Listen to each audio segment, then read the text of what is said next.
자, 한 기업의 운명을 가르는 결정적인 순간이 있습니다. 특히 삼성 같은 거대 기업이라면 그 파장이 어마어마하겠죠. 오늘 이야기의 주인공은 바로 삼성 SDI인데요. 이 회사가 지금 조단위 손실이라는 엄청난 위기 앞에서 말 그대로 모든 것을 건 거대한 방향 전환을 시도하고 있습니다. 과연 어떤 계획인지 오늘 그 속을 한번 제대로 들여다보겠습니다. 바로 이 숫자 한번 보시죠. 마이너스 1.7조 원. 와, 이게 뭘 의미하는 숫자일까요? 바로 내년, 그러니까 2025년에 삼성 SDI가 기록할 걸로 예상되는 영업 손실입니다. 정확히는 1조 7,224억 원. 정말 상상하기 힘든 규모의 적자죠. 모든 이야기는 바로 이 충격적인 숫자에서부터 시작됩니다. 그럼 이런 생각이 들 수밖에 없죠. 아니, 조단위 적자를 낸 회사가 도대체 어떻게 다시 일어설 수 있는 걸까요?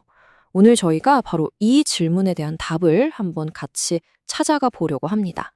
자, 해결책을 찾으려면요. 일단 문제가 얼마나 심각한지부터 알아야겠죠. 삼성 SDI가 마주한 현실이 대체 어느 정도인지 지금부터 숫자로 직접 한번 확인해 보겠습니다. 이 표를 한번 보세요. 상황이 그냥 한눈에 딱 들어오죠. 불과 작년 2024년까지만 해도 매출 16조 원 넘게 해서 3,600억 원 흑자를 냈던 회사입니다. 잘했죠? 그런데 2025년 전망은 어떻습니까? 매출이 3조 원 넘게 뚝 떨어지고 이익은 1조 7천억 원이 넘는 엄청난 적자로 그냥 곤두박질 치는 겁니다. 그러니까 흑자에서 적자로 단 1년 만에 2조 원 이상이 허공으로 날아갔다는 계산이 나오는 거예요. 아니, 도대체 1년 사이에 무슨 일이 있었던 걸까요? 어떻게 이렇게까지 된 건지 그 원인을 지금부터 하나씩 짚어보겠습니다. 진짜 악재가 뭐랄까 한꺼번에 터져버렸습니다. 우선 첫째, 그동안 잘 나가던 글로벌 전기차 시장이 갑자기 주춤하기 시작했고요. 그리고 둘째, 미국의 그 보조금 정책 IRA 있잖아요. 이게 바뀌면서 직격탄을 맞았습니다. 셋째는 이건 정말 뼈아픈데요. 핵심 고객사 중 하나인 BMW가 다음 모델 배터리를 경쟁사인 CATL에 줘버린 거예요. 여기에 설상가상으로 스텔란티스랑 짓기로 한 미국 공장까지 지연되니까 이건 뭐 말 그대로 퍼펙트 스톰에 갇힌 거죠. 이런 상황을 두고 한 분석가가 정말 핵심을 짚는 말을 했어요. 단순히 시장이 회복되길 기다리는 게 아니라 회사 자체가 구조적으로 바뀌었다는 걸 증명해야 한다. 이게 무슨 뜻일까요? 그러니까 시장이 안 좋아서 그랬어요. 이런 외부 환경 탓말할 때가 지났다는 겁니다. 이제는 회사 안에서 근본적인 해법을 찾아내야만 한다는 강력한 메시지인 거죠. 자, 이렇게 정말 절체절명의 위기 속에서 삼성 SDI가 드디어 주주총회를 열고 공식적인 대응에 나섭니다.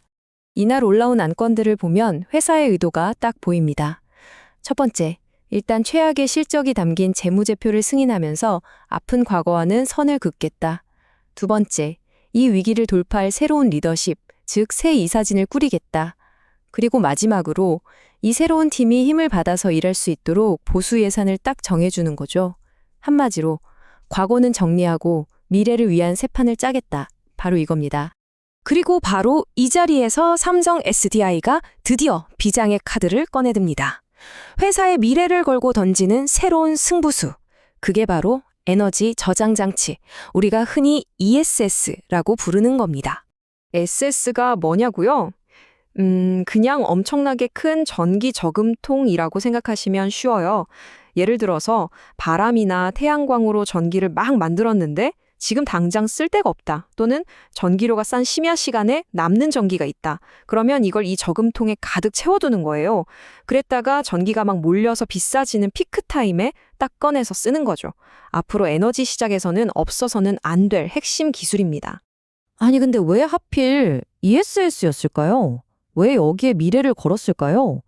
자, 이 표를 보시면 답이 나옵니다. 왼쪽이 기존 주력이었던 전기차 배터리 시장. 성장은 느려지고 경쟁은 너무 치열해지고 말 그대로 피 터지는 레드오션이 되어가고 있죠. 자, 그런데 오른쪽 ESS 시장을 보세요. 와, 여긴 완전 딴 세상입니다. 수요는 폭발하고 있고요. 미국 정부 지원도 빵빵하게 밀어줍니다. 특히 요즘 핫한 AI 데이터 센터나 신재생 에너지가 이 시장을 막 끌고 가고 있어요. 그러니까 어려움이 가득한 곳에서 기회가 넘쳐나는 곳으로 방향을 트는 건 어찌 보면 너무나 당연한 선택이었던 거죠. 그렇다면 이 전략적인 선택이 가져올 미래는 어떨까요? 역시 숫자로 보는 게 가장 확실하죠. 당장 내년 ESS 사업에서 벌어들일 이익이 한 830억 원 정도? 뭐 나쁘지 않죠? 그런데 3년 뒤 2028년에는 이게 얼마가 되느냐? 1조 4천억 원으로 예측됩니다. 이게 몇 배죠? 무려 17배 가까이 점프하는 거예요. 바로 이 폭발적인 성장에 삼성 SDI가 회사의 운명을 걸겠다 이겁니다. 자, 계획은 정말 거창합니다. 그럼 당장 내후년인 2026년에는 이 계획을 발판으로 정말 완벽하게 흑자 전환, 즉 턴어라운드에 성공할 수 있을까요? 2026년 전략은 이른바 투트랙입니다. 양쪽을 다 보겠다는 거죠. 한쪽에서는 돈이 되는 북미 시장에서 ESS로 최대한 이익을 뽑아내는 공격을 하고요. 다른 한쪽에서는 유럽 시장에서 저렴한 LFP 배터리를 내세워서 현대 기아차 같은 기존 고객들을 꽉 지키는 수비를 하겠다는 겁니다. 그리고 동시에 뭘 하느냐? 허리띠를 졸라매는 거죠. 불필요한 투자를 줄여서 재정 건전성부터 확보하겠다는 계획입니다. 하지만 그렇다고 마냥 장밋빛 미래만 있는 건 아닙니다. 현실은 좀 냉정하죠. 시장 분석가들은 이런 노력에도 불구하고 2026년에도 여전히 한 5천억 원 정도는 적자를 볼 거라고 예상해요. 이게 무슨 뜻이겠어요? 아무리 큰 배라도 방향을 한 번에 확 트는 건 불가능하다는 거죠. 시간이 걸린다는 겁니다. 그러니까 2026년은 완벽한 회복의 해라기보다는 그 회복으로 가는 길목에 있는 아주 중요한 과도기가 될 거다. 이렇게 보고 있는 겁니다. 결국 모든 이야기는 이 질문 하나로 모아집니다. 과연 에너지 저장 장치라는 이 새로운 심장이 잠시 꺼져가던 삼성 SDI의 성장 엔진을 다시 뜨겁게 뛰게 할 수 있을까요? 이 수조 원짜리 거대한 베팅의 결과는 이제 오직 시간과 시장만이 증명해 줄 겁니다.